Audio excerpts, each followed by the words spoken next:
Hello there. Welcome back to Dis-Cember. I'm Scotty. You're not, and we're looking at Disney's The Kid. Yeah, I have to put Disney because trying to search The Kid doesn't give you anything. You put Disney's The Kid, you find it right away.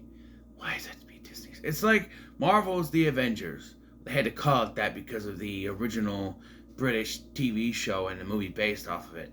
But yeah, I know that over there across the pond it's called Avengers Assemble. Makes sense. But yeah, The Kid stars Bruce Willis and as Russ, a man who he's an image consultant. So he lives a life. He's got a lot of money.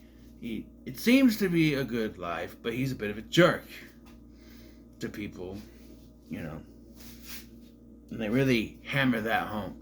One day he sees a strange kid in his house or at a diner, and eventually comes to realize that this kid is a younger version of him, and now he has to figure out what to do, what to tell him, how to get him back, why this is happening. It's all, yeah. And I'll admit, back when this was coming out and I saw the trailer, I saw it and I went, this this looks generic, like something we've seen before. Oh, we have this guy, he's washed up, different from when he wanted to be when he grew up, and now he wants to change that. And by the end, he's gonna find, the changes and make himself better, which, yes, does happen. It is sort of that story, but the way the routes they take to get to that work. I'll tell you, when this movie started, I was apprehensive. I was just like, this is no. But once you get to the third act and everything goes down, it got me. It got me. It was the same way for the nostalgia critic, Doug Walker. He said, some people say they liked it, and then there was not many good reviews when he started watching. He's like, oh, I could see why. And then the third act, he was all putty in the movie's hands, and that's exactly what happened to me. Because it's like, you think you know where it's gonna go, but they make some changes. They changed that formula up, and now like, it does sort of go in that direction of he's gonna be a better person, but it doesn't. There's some weird aspects to this movie where they explain how it happened, but not really how it happened.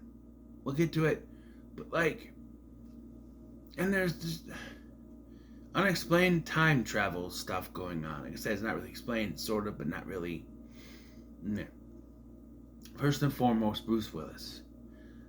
This is 2000's hairpiece Bruce Willis, and you better know it. But he's doing very good.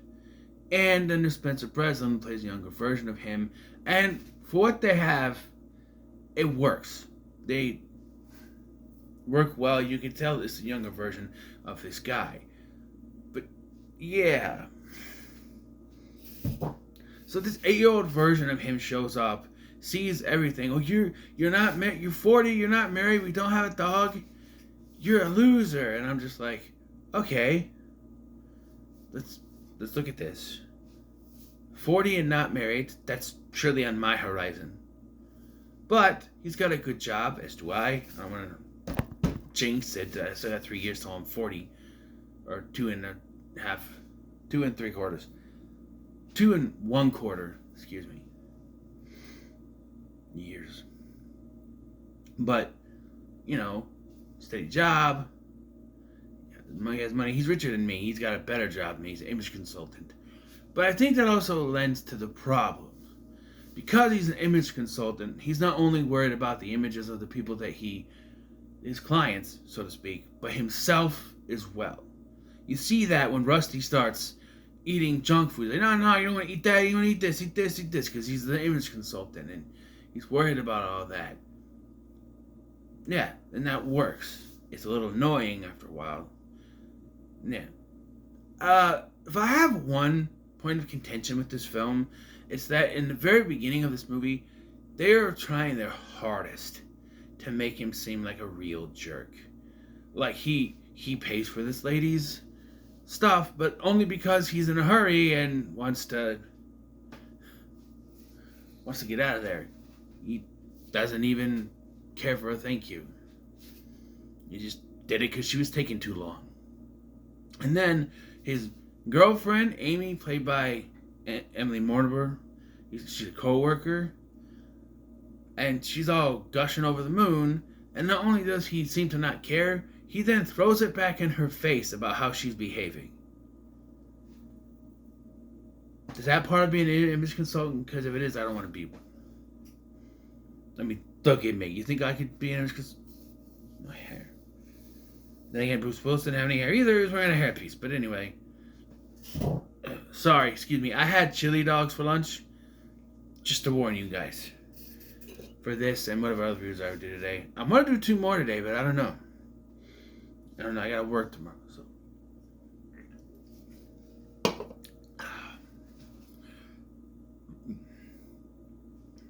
Yeah. And if I have to criticize again, is that the first act, it seems to take too long before the kid really shows up. Now, I know it's not going to happen right away, but I don't know. We just spend too much time with Russ and his life, and you don't like Russ at the beginning of this movie. He's a piece of shit, basically. He's a terrible person. He's, criticizing every little thing about everyone. He's all the stuff I said, and you're just like, can we get to the kid? Eventually we do. I think it's like 20 minutes before you get to the kid, which is standard. I get it. It's like, that's not that long, but still, it just feels like it's too long. Yeah. And another criticism is that, like, he realizes the younger version of him, but then they have to tell other people. Really, it's only Amy and his secretary, but played by Lily Tomlin. There's a good cast in this. Besides Bruce Willis, Spencer Breslin, Emily Mortimer, Gene Smart, Lily Tomlin, Chi McBride. Even the guy who played his dad, I've seen in other things before. He was the coach. The teacher and the faculty. The coach was Robert Stack? No. Picardo? No. The T-1000 was the coach, but this guy was a teacher. He's bald, plays his dad. Yeah, notable cast. But yeah, I feel like we spend too much time with him and his image consultant stuff. Even once the kid shows up, we keep going to that. There's one point Chi McBride's supposed to get married, and he's like, "Oh, wedding, I can't go to a wedding. I can't bring the kid with me. He'll embarrass me." And then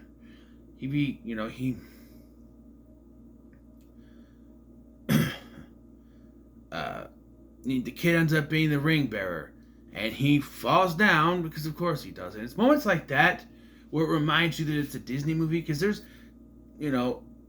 points in this where it's like, oh, this is really good. This is, it's a good drama type situation. And then something goofy will happen because Disney movie. And it's like, okay, like when he falls down, did we need that?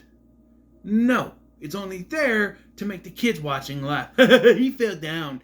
That's it. This is a PG movie. And so kids are going to watch it. So that it's PG, kids are going to watch it. Let's put some goofy stuff in. Especially since there's a kid in the movie.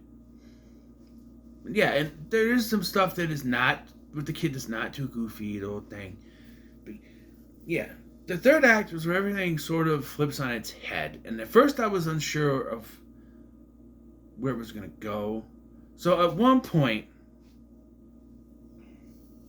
they're driving in his convertible. And because he has a hard time remembering stuff. So they start talking, "That's our house, do you remember?" No, I don't. And they just start talking as they're going through a tunnel. And he starts to remember stuff. And then they get through the tunnel, and they're in the 1960s, where the kid is from. His car is now, looks like a convertible from the 60s, and he's dressed like he's from the 60s.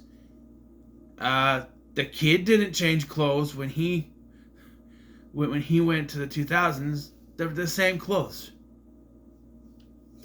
There's also this, not really a gag, but this running thing through the film where there's this plane, this, what is it?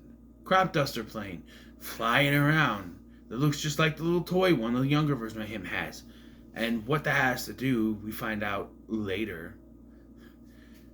But, yeah, so he takes it back to his 8th birthday, because his birthday just happened in our time, and he remembers a fight that he had with his kid, and how he's been sort of training him with Chi McBride to fight. And he wins the fight, but, of course, like the school system, he gets in trouble, and the bully gets off scot-fucking-free. Because that's how teachers view things. They don't care about the whole story, they just care about what they saw. And if they saw you hitting the other kid, then they don't need to listen to any other stories about the kid hitting you. No, they saw what they saw, and that's exactly what happened.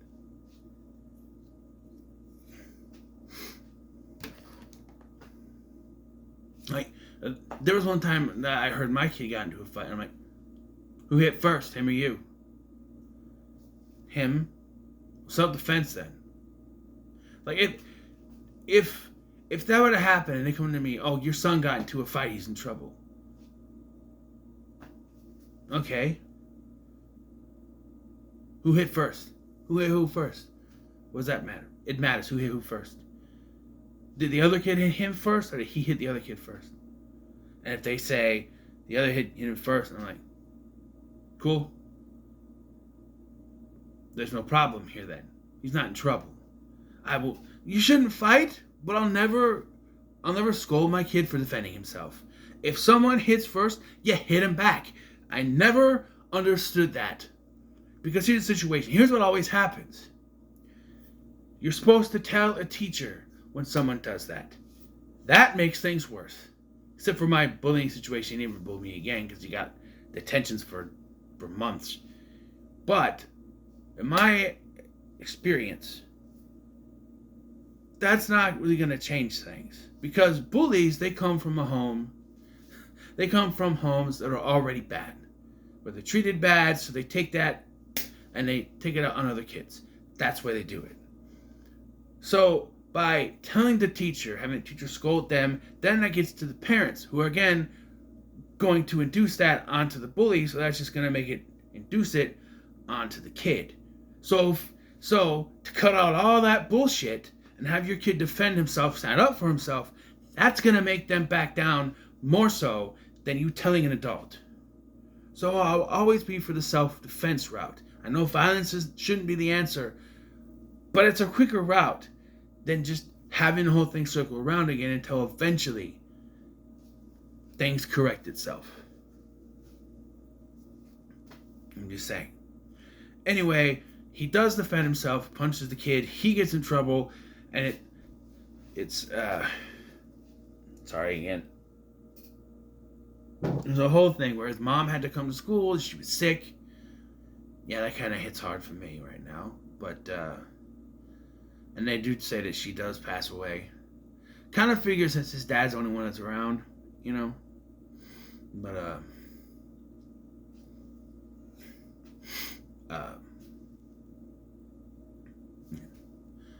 so then we see the dad kind of scold him, but Bruce Willis, Russ, tells him that, you know, his dad doesn't mean any of the things he said. He's just, you know, he kind of relays it as, he knows that mom's not going to make it, and he's worried, and, you know, he's just nervous, he's worried, it's all that, you know. He didn't hit him, because they're not going to do that in a Disney movie, but, you know. So they go to the diner, they have some food, and as they're leaving, they see this dog. So I've had to mention that when he was a kid, he wanted to grow up, have a dog named Chester, and be a plane pilot. Honestly, that's not too far out of reach. Some kids, you know, when you grow up, say, I want to be a fireman, I want to be a police officer, I want to be a librarian. I don't know who says that, but then there's others, I want to win an Academy Award, I want to be an actor, I want to play basketball. Basketball's good. I want to be a superhero. I want to be Power Rangers. I want to be Batman. You know? Me? I was practical. I wanted to play hockey. Ever since I saw the Mighty Ducks, I wanted to grow up and play hockey. But, and this is me nerfing me from the beginning with. Every time when I was a kid I played a sport, I always quit. I played flag football for the YMCA and I quit. I played soccer, I think for YMCA. It was across the street and I quit that because I just couldn't get into it. But I loved playing hockey. I did. We played street hockey. And even to this day, I'll be at work. And I'll see something that looks like you can skid across the floor. I'll set the dustpan. And I'll do a little hockey move to put it in. I love hockey. But when I told Mom I want to learn how to play hockey, she said no. Well, we couldn't really afford it. And also, I had given up prior. Which is why I'll always kind of push my son. Not like those guys, you gotta do it. I'll push them to succeed. I want to push him. If he wants to do it, I'll let him keep doing it. I'm not going to say that he has to do it, even if he doesn't want to. I'm already worried about that when he said that he's playing football because of me. And I said, that's not what I meant. It was a joke. When he was a kid, we were watching football. He was little. We were watching football. And he said, I want to play football when I grow up. I'm like, really? Yeah. Then you're going to pay for my retirement? What's that? When I get old and don't want to and can't work anymore. Oh, yeah. So then he said that. I'm like, no, that was a joke. That was a joke. You don't have to. No, I like it. And he wants to play again next year, so. Yeah. Anyway, they're in the diner, and a dog runs. They see a dog, and someone yells, Chester, let's go. First of all, why would the dog be in a diner? I don't know. And you can tell by the voice that it's Bruce Willis. But they walk out. They're like, holy smokes. By the way, they say holy smokes way too much in this movie. We get it. It's your catchphrase. But holy smokes. You say it too much. But, yeah. So they go out and they see someone standing there. And it's the old version of them. And he tells them that, his dreams do come true. He's got a plane. And it was him flying the red plane, and he was the one who put the little plane on his doorstep. Again, they sort of tell you how, but not really, because did they learn time travel in the future? How did he do that? It's not really explained. There's also an older woman, and they try to make it ambiguous, but I could tell it was Emily Mortimer dressed up to be old. They're like, that old lady looked familiar. Yeah, she did. Duh, it was Amy. And yet, there was a scene earlier at Chi McBride's wedding where Spencer Breslin's Rusty proposes to her. And there's the whole thing about, don't you want to know my answer or anything I would say? And it just sort of falls apart from there. But here, he kind of makes up the stuff. He gives his secretary a vacation and he goes to see her and, make things up to her. The only issue I have with this scene, he shows up with a puppy. And it's indicated this is supposed to be the Chester from the future. Here's the problem. The older version of him, there's 30 years both ways. So there's 30 years. He's about to turn, he says his 8th birthday. But he just turned 40. So that's 12 years. No, it's not. It's 10. It's 11 years. Shut up. It's 11 years. So,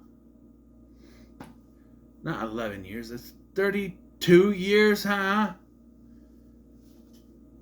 No. Okay. He's 39. He's gonna be 40. That 40 minus 8. So 39, 38, 37, 36, 35, 34, 33, 32. 32 years. I was right the second time. So 32 years.